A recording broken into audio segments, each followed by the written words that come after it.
আসসালামু আলাইকুম।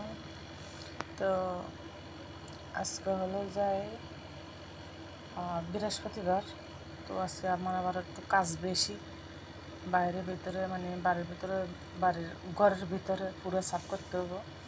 তো এর কারণে তাড়াতাড়ি করে একটু খানা বানালেছি, যেহেতু আমার ঠান্ডা সর্দি আবার অ্যালার্জির সমস্যা। তো এখন ইতিমধ্যে বেশি বাড়ি গেছে, তো কী করবো, গলা ব্যথা আছে। তো এখানে বানাইছিল যে মাছের তরকারি, আর এখানে দেখছি এখানে সাদা ভাত বানাইছে, আমি কটা খাইছি আর কটা রয়ে গেছে, এগুলো রাত্রে খাবো। তো কয়েকদিন আগে আমি কলা গাছ কাটছিলাম, অবশ্যই দেখাইছি।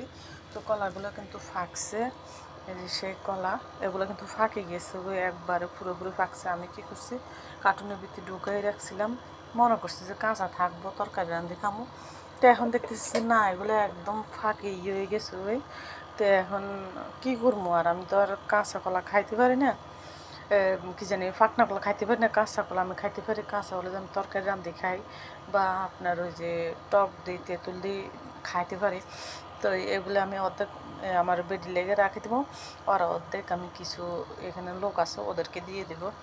এই যে কাটছিলাম, যে যে টিস্যু দিয়ে রাখছিলাম, এইটিও কিন্তু পুরোপুরি পাকে গেছে তরকারিটা রান্না। তো এখানে ফুরে ফাঁকে গেছে, এখানে দেখেন এক একটা গুলো কত সুন্দর দেখতে। সমস্যা হলে আমি খাইতে পারি না, আমার অ্যালার্জির সমস্যা, এই কারণে। তো কাঁচা কলা হলে আমি টক দিয়ে খাইতে পারি, তো আমার সমস্যা নেই, কিন্তু ফাঁকনা কলা আমার গলা সমস্যা করে, এর কারণে। তো এই যে কত সুন্দর করে ফাঁকছে, দেখছেন কত সুন্দর হয়েছে।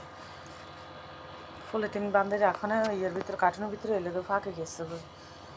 তো অবশ্যই জানাবেন আপনারা কে কোথা থেকে দেখছেন। আমার ভিডিওটা দেখলে অবশ্যই শেয়ার করে দিয়েন, কমেন্টস করবেন।